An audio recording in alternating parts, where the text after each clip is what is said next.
मित्रांनो, तुमचं पुन्हा एकदा GB स्टोरी टेलर या यूट्यूब चॅनलवर स्वागत आहे। आजच्या आपल्या गोष्टीचं नाव आहे बदला, लेखक आदित्य नवाळे। पण गोष्ट सुरू करण्याआधी जर कोणी या चॅनलवर पहिल्यांदाच आलेले असाल तर त्यांनी ह्या चॅनलला सबस्क्राईब करायला विसरू नका। चला तर मग अजिबात वेळ न घालवता गोष्टीला सुरुवात करूया।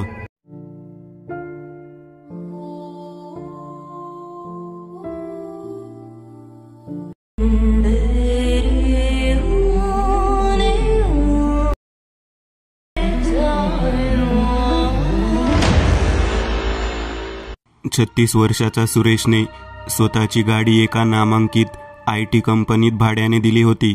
कंपनीचे वरिष्ठ व्यवस्थापक सोहम सरपोतदार यांना रोज घरातून ऑफिस आणि सकाळी ऑफिसतून घरी नेण्याचे काम करत होता। कामाचा व्याप वाढल्यामुळे सरपोतदार गेला 1 महिना नाईट शिफ्टला ऑफिसमध्ये जात होते, त्यामुळे सुरेशची रात्रपाळी होती।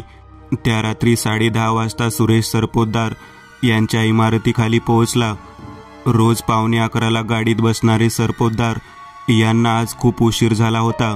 11, 11:30, 11:55 आज सोहम सरांना उशीर झाला असे पुटपुटत सुरेशने आपला मोबाईल चेक केला। त्याचा मोबाईल बंद होता। अरे देवा, दिवसभरात मोबाईल चार्ज करायला विसरलो असे बोलत त्याने आपला मोबाईल चार्जिंगला ठेवला। रात्रीचे 12 वाजले होते। सोहम गाडीत येऊन बसला। आज उशीर झाला सर, सुरेशने विचारले। सोहम त्याला काहीच प्रतिसाद दिला नाही। सुरेशला थोडे वेगळे वाटले, पण त्याने त्याकडे दुर्लक्ष केले। इतक्या सुरेशने आपला मोबाईल चालू केला। फोन चालू होताच सुरेशला त्याचा वाहतूक पर्यवेक्षकचा कॉल आला। वैतागत पर्यवेक्षक सुरेशला बोलला, कुठे आहेस तू? कॉल का लागत नाही आहे तुझा? सर, आलो आहे ड्युटीवर, माझा फोन बंद होता म्हणून कॉल लागत नव्हता। सुरेश बोलला, कुठे? कोणाला पिकअप करायला गेला आहेस? पर्यवेक्षक रागात बोलला, अजून कोणाला? सोहम सरपोतदार यांना पिकअप करायला आलो आहे। ते काय बसले आहेत गाडीत, देऊ का त्यांना फोन? सुरेश गोंधळत बोलला। पर्यवेक्षक ही काहीसा गोंधळला आणि विचारलं, काय? कोणाला पिकअप केला? सोहम सरपोतदार, तुला माहीत आहे का तू काय बोलतो आहे? सकाळी काय झाले आहे? पर्यवेक्षकने विचारले।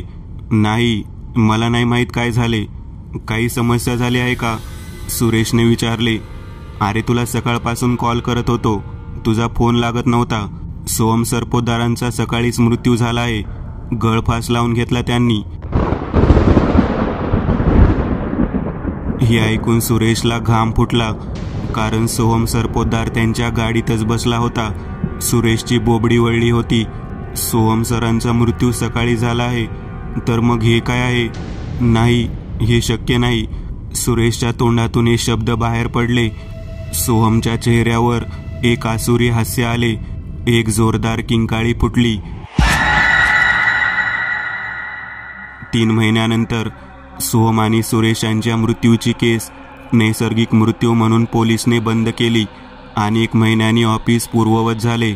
ऑफिसच्या कॅन्टीनमध्ये सर्व चहा कॉफीचा आस्वाद घेत होते। एका टेबलवर आकाश, रिया, मनोज, आदिती असे 4 कॉफी पीत बसले होते। यार, खूप कंटाळा आला आहे। बराच वेळ झाला आपण कुठे बाहेर नाही गेलो फिरायला। आपण जाऊया का फिरायला?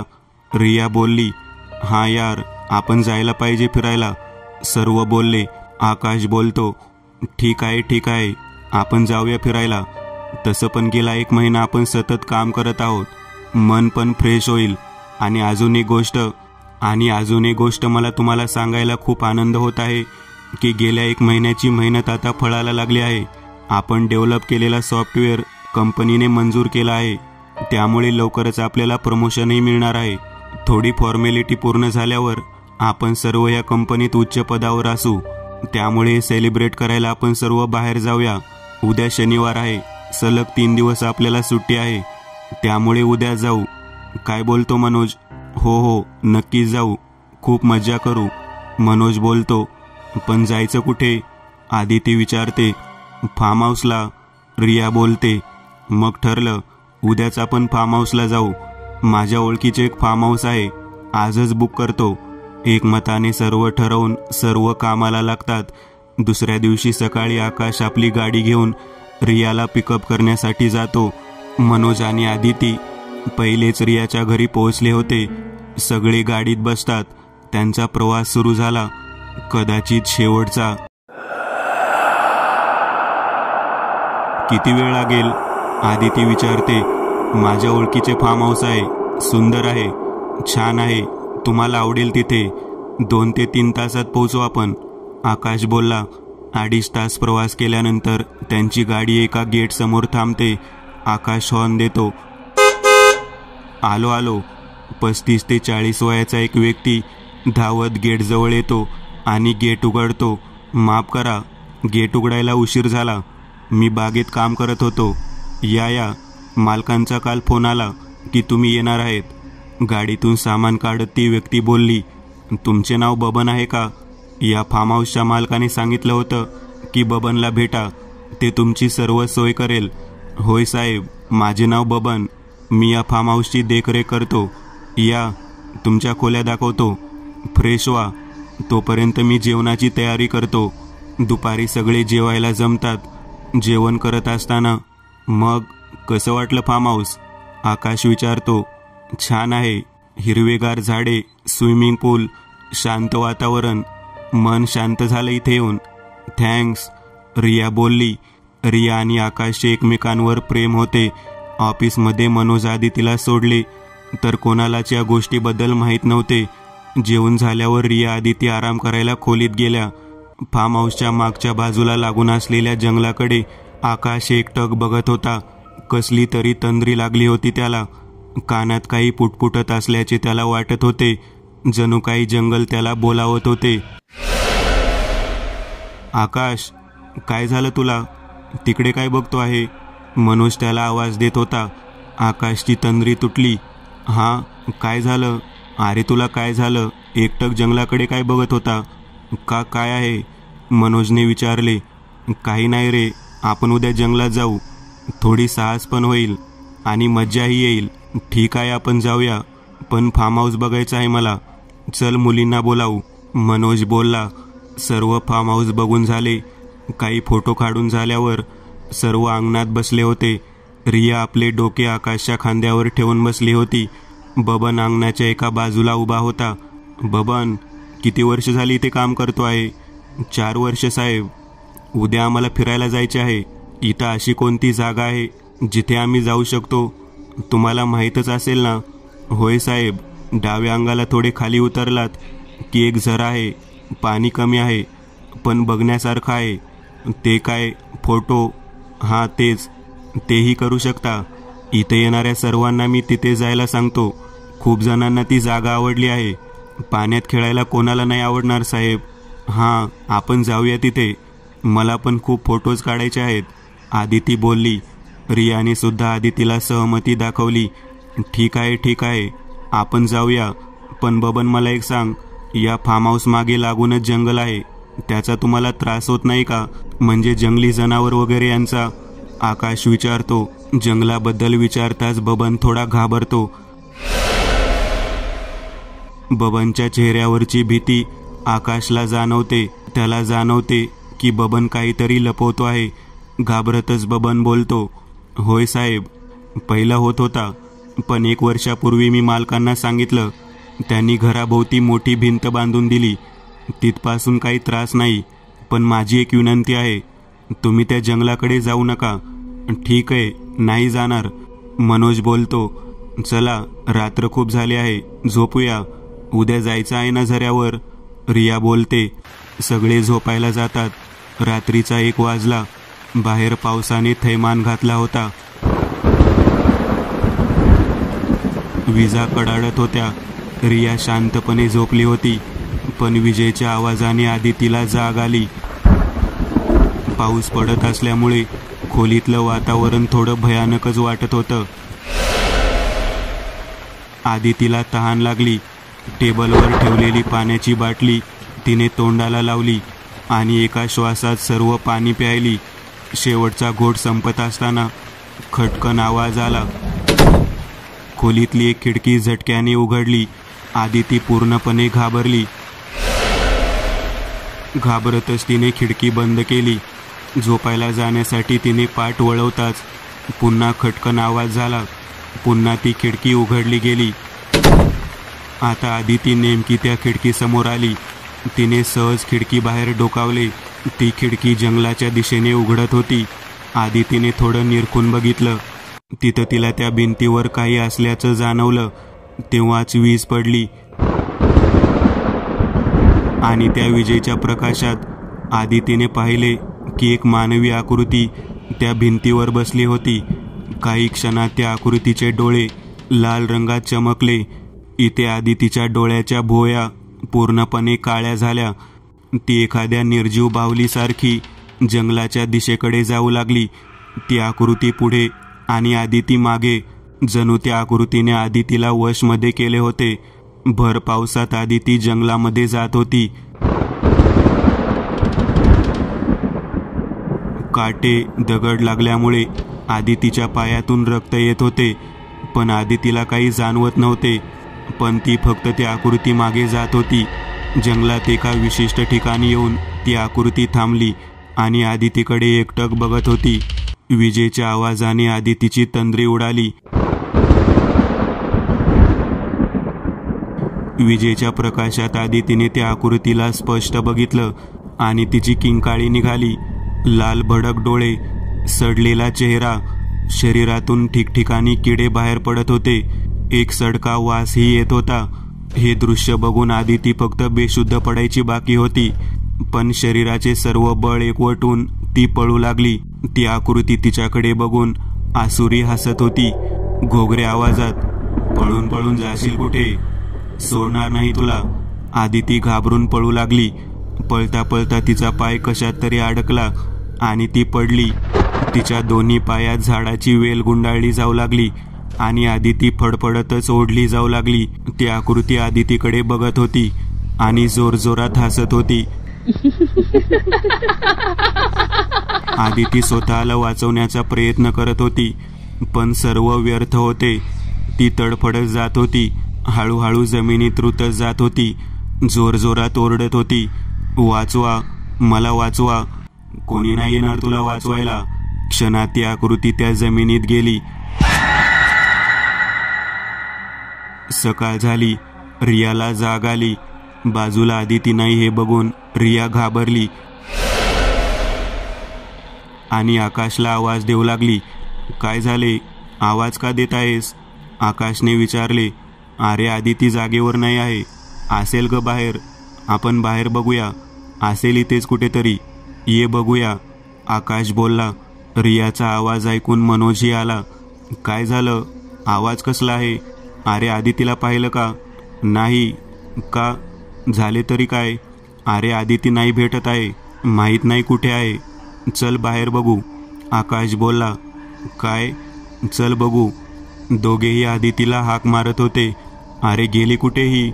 मनोज विचारतो.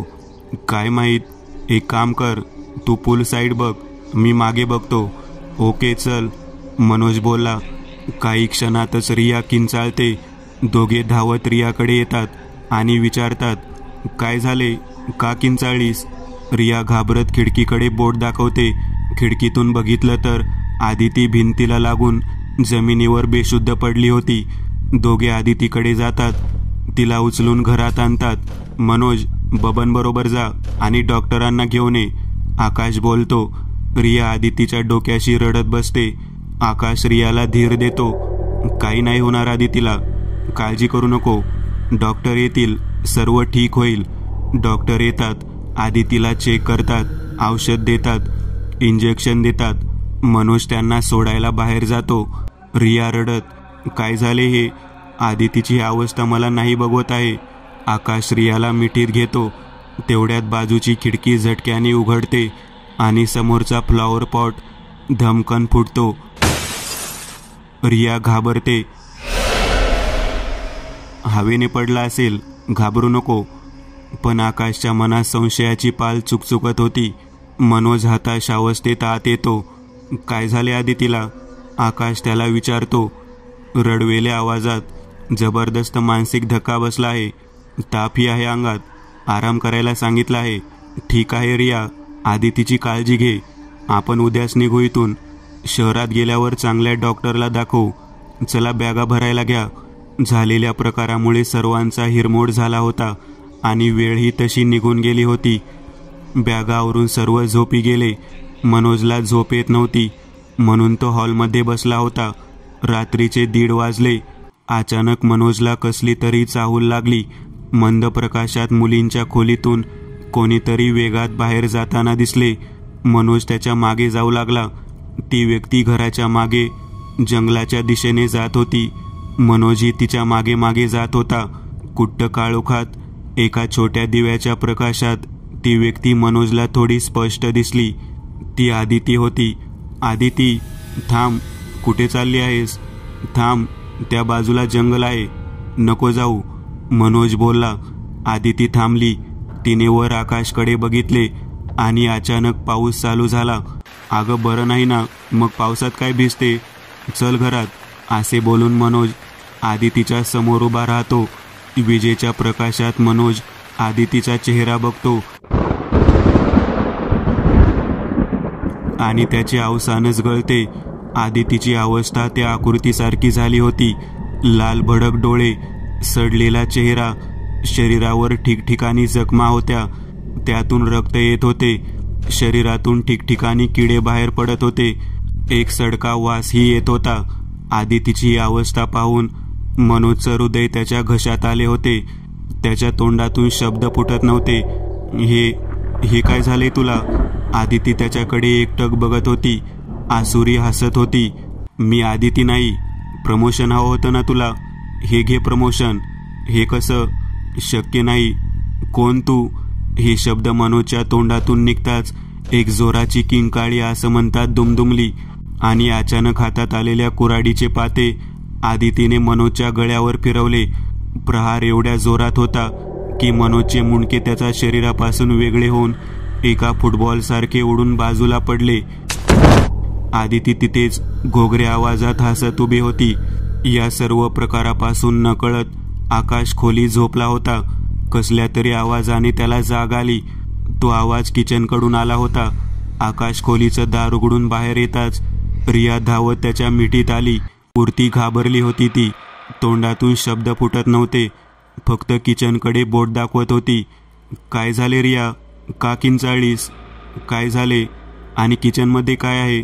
आकाश विचारतो आणि किचनमध्ये जातो. किचनमधले दृश्य पाहून आकाश सुद्धा हादरतो. कारण किचनमध्ये बबनचा मृतदेह छिन्नविछिन्न पडलेला असतो. आता दोघे हॉलमध्ये येतात. मनोज आणि आदितीचा विचार त्यांच्या डोक्यात येतच होता. तेव्हा पूर्ण घराची लाईट जाते. लोखंड जमिनीवर आपटावे असा आवाज घराच्या दरवाजाच्या दिशेने येत होता. आकाश आणि रियाचे डोळे दरवाजावर स्थिरावले. घराचा दरवाजा धक्क्याने उघडला. दरवाजातून येणाऱ्या मंद प्रकाशात एक आकृती घरात येत होती. जसजशी ती आकृती आत येत होती तसतसा आवाज वाढत होता. घराची लाईट ये जा करत होती. आता ती आकृती दोघांच्या अगदी समोर येऊन उभी होती. मंद प्रकाशात आकाशने तिचा चेहरा बघितला आणि बोलला, मनोज कुठे आहे? मंद हसत, मनोज, हा घे भेट त्याला. पाठीमागे लावलेल्या हातातून मनोजचे मुंडके दोघांच्या समोर फेकले. मनोज, हे कसे झाले? आदिती, का तू केले हे? प्रेम होतं ना तुझं मनोजवर? मग का? आकाशने रडत विचारले. आदिती, काय आकाश, विसरला वाटतं आपल्या मित्राला? आदितीने हसत विचारले. मित्र? कोण? आकाशने विचारले. प्रशांत जाधव, आठवले का? आदिती विचारते. काय प्रशांत? नाही, हे शक्य नाही. मित्रा, माफ कर मला. मला मारू नको. हात जोडतो, मला मारू नको. चुकलो मी. पण तू एकटा जिवंत राहून काय करणार? तुझी रिया तर गेली. आदिती बोलली. गेली? आकाशने रियाकडे बघितलं. रिया मरण पावली होती. हार्ट अटॅक आला होता तिला. रिया, माझी रिया मला सोडून गेली. आकाश रडत बोलला. रडता रडता त्याचे लक्ष आदितीकडे गेले. तेवढ्यात आदितीने कुऱ्हाड आकाशच्या मानेवर फिरवली. क्षणातच आकाश त्याचं डोकं नसलेल्या धडाला तडफडत बघत होता. आदितीने जोरदार किंकाळी फोडली.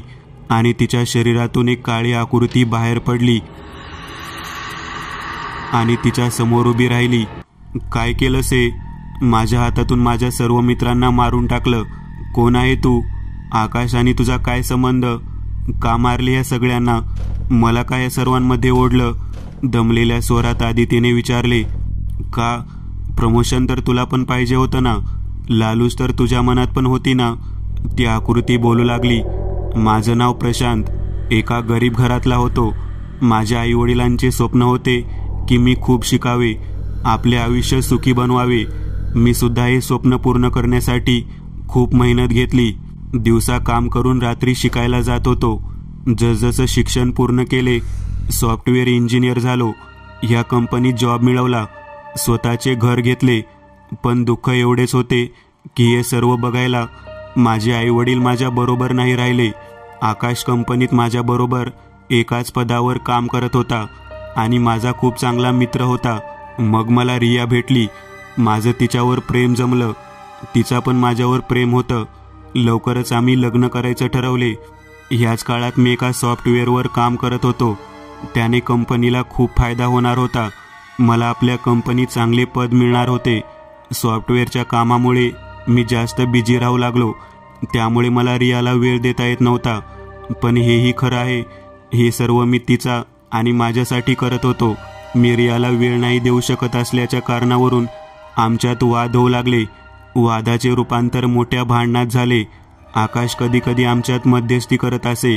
ह्याच संधीचा फायदा घेऊन आकाशने रियाला प्रेमाच्या जाळ्यात ओढले. 6 महिन्यापूर्वीची गोष्ट आहे. माझा प्रोजेक्ट पूर्ण झाला होता. कामामुळे मला नेहमी घरी यायला 10 वाजत होते. पण प्रोजेक्ट पूर्ण झाल्यामुळे मी त्या दिवशी 7 वाजता घरी पोहोचलो. चावीने दार उघडले आणि माझ्या पायाखालची जमीन सरकली. आकाश आणि रिया एकमेकांच्या मिठीत होते. माझे डोके फिरले. साल्या, माझा मित्र आहेस ना? मग लाज नाही वाटली मला धोका देताना? असे बोलून मी त्याच्या कानाखाली मारली. आकाश दूर जाऊन पडला. रिया मला अडवायला आली. मी तिला धक्का दिला. हे पाहून आकाशला राग आला. त्याने माझ्यावर झेप घेतली आणि माझा गळा आवळू लागला. मी प्रतिकार करू लागलो. हे बघून रियाने माझे दोन्ही हात घट्ट धरले. माझा श्वास गुदमरू लागला. काही वेळाने माझी हालचाल बंद झाली. त्यांना वाटलं मी मेलो आहे, पण मी जिवंत होतो. मला सर्व ऐकू येत होते. आकाशने मनोजला फोन केला आणि बोलला, अरे मनोज, मोठा प्रॉब्लेम झाला आहे. लवकर रियाच्या घरी ये आणि येताना एक कटर आणि मोठ्या पिशव्या घेऊन ये. थोड्या वेळात मनोज आला. मला जमिनीवर पाहून घाबरला.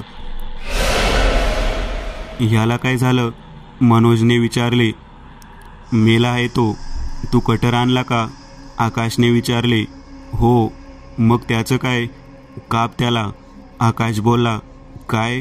मला नाही जमणार, मनोज बोलला. आकाश त्याला समजावत बोलला, हे बघ मनोज, त्याच्या प्रोजेक्टची डिस्क माझ्याकडे आहे. हा प्रोजेक्ट मी माझ्या नावावर अप्रूव्ह करतो. मला प्रमोशन मिळेल. जर तू मला साथ देशील तर मी तुम्हाला पण प्रमोशन देईन. प्रमोशनचे नाव ऐकून लालसेपोटी मनोजने होकारार्थी मान हलवली. त्या तिघांनी जिवंतपणे माझ्या देहाचे तुकडे केले आणि मोठ्या पिशवीत भरले. आकाशने सुरेशला गाडी घेऊन बोलावले. 50,000 रुपये देऊन माझ्या देहाची विल्हेवाट लावायला सांगितले. सुरेशने बबनच्या साह्याने या फार्म हाऊसच्या मागे जंगलात मला पुरले. जीव जाण्याआधी मी ठरवले की ज्यांनी या सॉफ्टवेअरच्या लालसेपोटी हे पाप केले त्या साऱ्यांचा बदला मी घेणार. आणि मी परत आलो. सोहम सरपोतदारलाच देऊन आकाशने माझा प्रोजेक्ट स्वतःच्या नावावर करून घेतला. म्हणून मी सोहम, सुरेश, मनोज, बबन, रिया, आकाश यांना संपवले. आता तुझी पाळी. काय? मी? नाही नाही, मला मारू नको, आदिती बोलली. का? तुलाही प्रमोशन पाहिजे होते. लालूच तर तुला होता, म्हणून तुला पण मारायला लागेल. प्रशांतचे डोळे लाल झाले. आदिती वशमध्ये झाली. तिने हातातली कुऱ्हाड गळ्यात रुतवली आणि जागीच मरण पावली. सर्व शांत झाले. प्रशांतने डोळे मिटले आणि गायब झाला. मित्रांनो, आज पुरतं एवढंच. तुम्हाला जर काही गोष्ट आवडली असेल तर नक्की लाईक करा. तुमच्यापैकी बरेचसे जण व्हिडिओ लाईक न करताच पळून जातात, पण हा जर व्हिडिओ तुम्ही लाईक केला तर मला जरा बरं वाटेल आणि असेच भारी भारी व्हिडिओ बनवायची माझ्यात एनर्जी येईल. त्यामुळे नक्की लाईक करा आणि अजूनही कोणी या चॅनलला सबस्क्राईब केलेलं नसाल तर लगेच सबस्क्राईब करून टाका आणि बाजूची घंटी ती मात्र दाबायला विसरू नका. देवाची घंटी आहे ती. चला तर मग पुन्हा भेटूया अशीच एक आगळी वेगळी गोष्ट घेऊन पुढच्या